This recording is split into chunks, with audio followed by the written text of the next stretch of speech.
Je vous ai expliqué, ça ne peut pas marcher. Djangéré, c'est un vaurien, il n'y a personne là-bas. Hein, il fallait avoir de la retenue. Tu as voulu emmener le président dans la ville et tout ça. J'ai dit, mais écoute, le président m'a dit de ne même plus me mêler de cette affaire. Il m'a retiré le dossier. C'est toi qui gères le dossier maintenant. Bon, donc moi, je suis au carreau, je ne dis plus rien. Oui. Il dit oui, mais bon, c'est bouclé. Il ne faut pas que vous allez vous tromper. C'est bouclé, c'est rock. C'est rock. Oui. Bon, maintenant, je vais te protéger. Parce que Salif dit que c'est toi qui es derrière tout ça. C'est toi qui as fait ça. Toi et Mayaki, vous avez fait ça. Toi et Mayaki, Bassori, c'est vous qui avez fait ça. Tout. J'ai dit à Ahmed, Mayaki est au Qatar. Oui. Moi, je suis ici. Il y a trop de problèmes pour faire quelque chose. Maintenant, quand tu as Salif là, il faut lui dire que moi, Guillaume Soro, je dis, quand il était dans le désert de Comporé, là, quand il venait à Abidjan, moi, il lui donnait pas l'argent pour manger. Oui. Maintenant, s'il considère que moi, je suis dans le désert, là, et que c'est là qu'il veut tirer sur l'ambulance, il n'y a pas de problème. Il dit non, lui va arranger ça, mais bon, c'est rose, c'est fini. J'ai dit bon, d'accord, très bien. Mais bon, Ahmed est vraiment dans cette posture-là. Mon cher, je peux même t'envoyer des mails où il allait chercher Dr Fokam du Cameroun, là. Oui. Qui devait financer l'argent de Rock. Il a connecté Rock avec Pierre Fakouri. Ils ont déjà monté les dossiers financiers pour financer la campagne de Rock. Et tout ça là, c'est dans le dos d'Alassane parce qu'Alassane ne sait pas. C'est moi qui sais. Bon, je n'ai pas voulu dire aussi à Alassane parce qu'il va croire que peut-être je m'acharne. Oui. Mais j'ai dit à Ibrahim quand même pour les autres là, Ibrahim c'est, mais le président lui il ne sait pas. Parce qu'Ahmed a mis la pression sur le président pour recevoir les rocs que le président a refusé.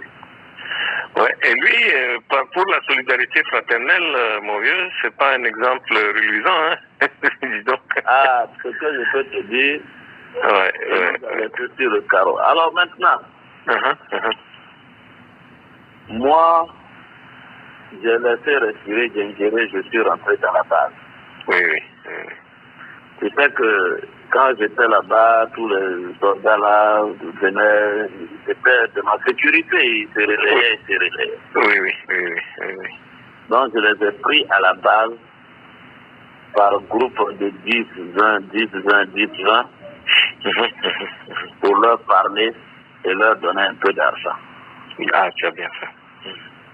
Donc là, je vais continuer encore. Là, j'ai appelé certains de nos chefs là. Je leur ai dit de travailler sur leur salaire. Ils n'ont qu'à me donner le montant de leur salaire. Je vais mettre un bonus de 15 ou 20 000 sur leur salaire. Et je vais voir certains chefs là, on va cotiser. On va assurer ça. D'accord. Donc, je veux que toi aussi tu vois. Oui. Parce qu'il faut qu'on rentre dans la base. Parce que quand on donne au grand chef là, ça ne descend pas forcément. Ça ne descend pas, oui. Donc, moi, ce que je te propose, c'est qu'on regarde. Moi, je vais, d'ici 48 heures, là, j'aurai des fonds. Je peux t'envoyer quelque chose. D'accord. Pour que toi aussi, tu rentres dans la base.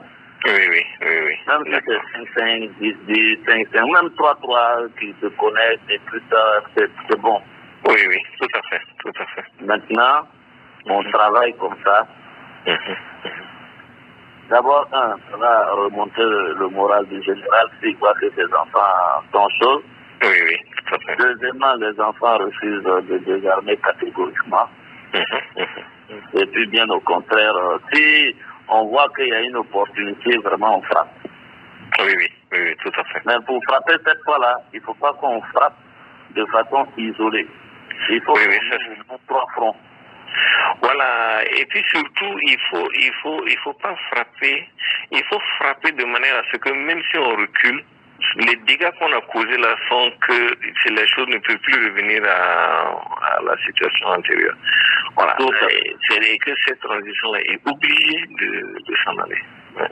Voilà, de s'adapter.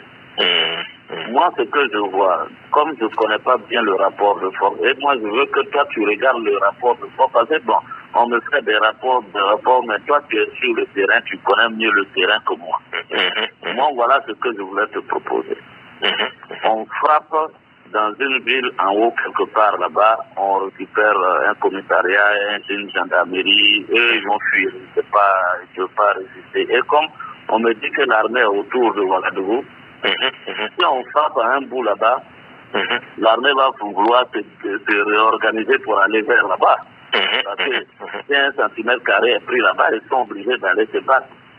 Au moment où ils décollent là, on refrappe dans un autre coin. Ça va les paniquer. Et le RSP, lui, il sort. En 2 temps.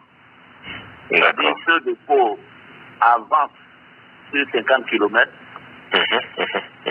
Ceux de Ouaga sortent et ils frappent des cibles fortes. Surtout le PM. Voilà. C'est-à-dire ils frappent des cibles fortes pour pas se disperser.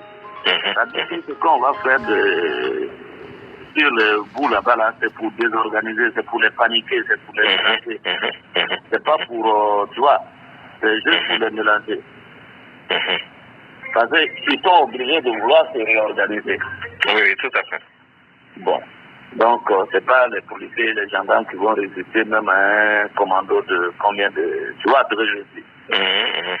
Bon, donc, et puis bon, la communication a commencé à dire, bon, le Burkina est en train, la situation se dégrade, au nord du pays, il y a papa, au sud du pays, il y a papa, et que le RSP de Pau même vient de décoller 50 km. Kapantou va fuir. Oui, bien sûr. Et maintenant, ceux qui sont dans la ville, là, eux, ils sortent, ils frappent. C'est-à-dire qu'on a l'information, on sait que XY est là. Hein? On va là-bas, on frappe. C'est-à-dire ça brutalement. Une fois que ça c'est fait, on prend le truc, on s'installe, et puis bon, on est obligé de venir, on va nous menacer qu'on va venir nous tirer dessus, tout ça là, mais on est déjà assis, bon. On va faire quoi? On est obligé de discuter, nous. On va nous suspendre 6 mois et puis après on est obligé de... Oui, ils sont obligés de faire avec, oui. D'accord. Donc est-ce que tu as quelqu'un à qui je peux faire passer les moyens pour que toi tu... Absolument. Absolument. Je vais t'envoyer par SMS 2 contacts téléphoniques. D'accord. L'un et l'autre sont des gens absolument sûrs. Il suffit de leur indiquer comment ça se fait. Même s'il faut qu'ils se déplacent, ils le feront. D'accord, très bien. Non, ça marche pour moi. D'accord. Ok. Ah ben, je suis plutôt rassuré. On va y arriver. C'est dur, mais on va y arriver. On va y arriver. Moi, j'ai bien travaillé avec l'équipe rapprochée ce matin. Bon, ils ont même demandé quelques pécules pour la base, justement. La base. Oui, c'est bon. Je crois que, au moins, le fait déjà qu'ils tiennent bon et qu'ils invoquent le fait qu'ils ont été trahis, on leur avait promis qu'aucun militaire ne serait plus dans l'affaire, c'est pas fait. Ensuite, qu'ils auraient quelques gages, quelques garanties, à rien de bon. Et que, voilà, donc la CEDEAO les a un peu... Et pour cette raison précisément, ils ne veulent pas coopérer, ils veulent pas... Ça c'est déjà une bonne indication. Non, et puis il faut leur dire qu'il y avait les Comores et puis on a pris Samuel Doué, on l'a découpé. Voilà, il y avait Pédiao et puis on a amené Charles Kanké devant la CPI. Oui, tout à fait. Donc vraiment... D'accord. Ah, on a travaillé un peu aujourd'hui. Mais je suis content. Je commence à sentir un peu, tu vois. Je sens que, bon, C'est-à-dire qu'au départ, les éléments là étaient dans une affaire de régalienne, oui, machin. Mais là, je sens que, bon, ils ont commencé à sortir de là. Ils commencent maintenant à se dire que, bon, ben voilà, ils sont au bord de la rébellion, quoi, tu vois. Et c'est ça qu'il faut. Ils sont dissous et puis ils ne respectent pas la dissolution. Donc, quand ils ne respectent pas une dissolution, c'est quoi? Ouais, mais moi je leur ai dit même, et en fait je leur ai dit ce matin, bon, ce qu'on veut vous faire là, c'est un DDR. Bon, c'est un DDR. Mais tant qu'à faire, si on doit aller dans un DDR, mais allons carrément vers un accord global, et duquel le DDR ne sera qu'une partie. Et voilà, là, ça peut vous donner quelques garanties. Vous pouvez avoir quelques compensations politiques, ainsi de suite, et le DDR. Mais sinon, si c'est un DDR genre capitulation, c'est comme si l'armée était venue vous battre. Et maintenant, voilà, ils vous ont attaqué, ils vous ont battu, et vous êtes obligé maintenant de capituler, de tout. Non, là, on vous a pas battu. C'est sur la base d'un accord. Et là, on fait comme si, voilà, vous devez tout remettre immédiatement, vous êtes dissous, vous devez remettre les flingues. Mais ça, personne n'a jamais vu ça. Non. Mais il y a quelqu'un là-bas chez vous, là, que moi, je ne l'ai jamais. Il y a 2 personnes, là. Parce que,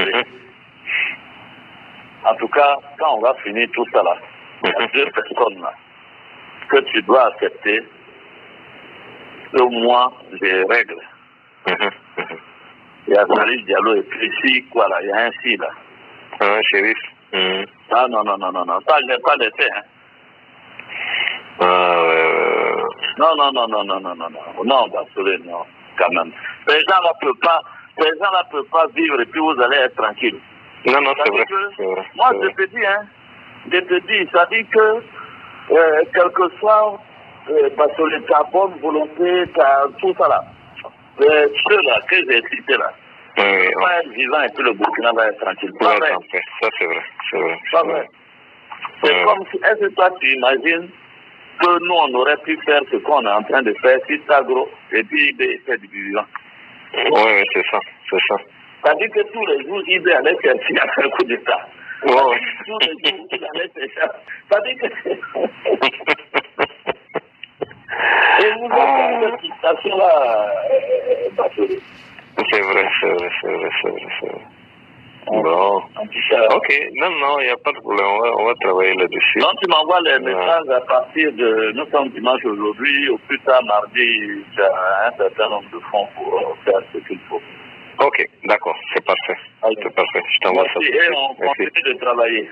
On reste en contact. Merci beaucoup. Et merci vraiment pour la précision sur le rôle du grand maître. Je suis bien situé maintenant. Vraiment. Bon, je savais ça. On m'avait dit qu'il avait son penchant. Mais bon, je savais pas que c'était aussi... moi je te dis, est-ce que c'est un mail sécurisé? Non, celui que je n'ai pas sécurisé. Non, on va te voir. Je vais te montrer parce que, bon, évidemment, Basolé, tu me connais, c'est infiltré. Oui, là, aussi, on me dit que la couleur du pupille est rouge ou bien c'est blanc. Non. D'accord. Donc, il a envoyé son petit, derrière le coup, là, il a pris son petit frère là-bas.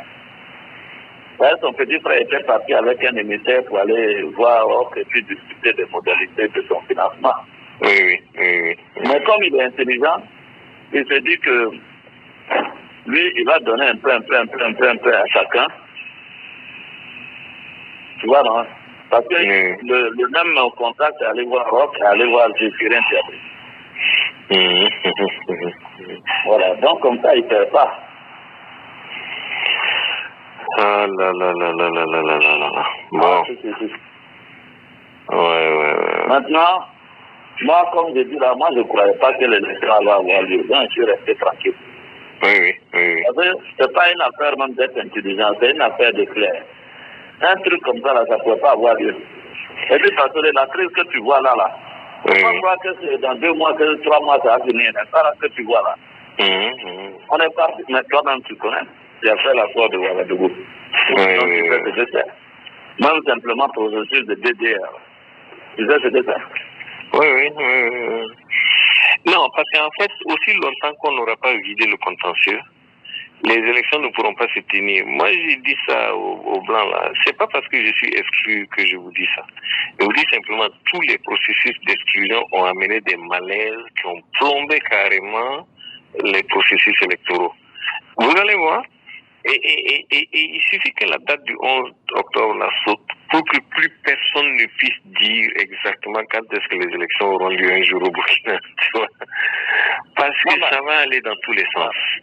Non, si la date du 11, c'est du 11 octobre saute. Ok? Oui. Il n'y a plus de transition au Burkina puisque c'était la date limite. Voilà.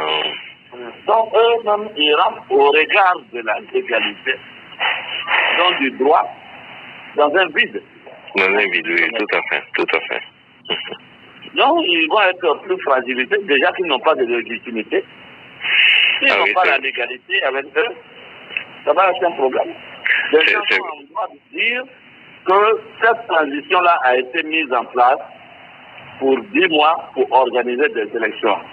Maintenant qu'ils n'ont pas pu organiser les élections en 10 mois, il faut une nouvelle transition. Voilà, non, c'est vrai. Moi, mais je vais dire à mes gens de commencer à parler de ça. Pour une nouvelle transition, oui, tout à fait. Ok, bon, mais c'est parfait. Allez, merci beaucoup.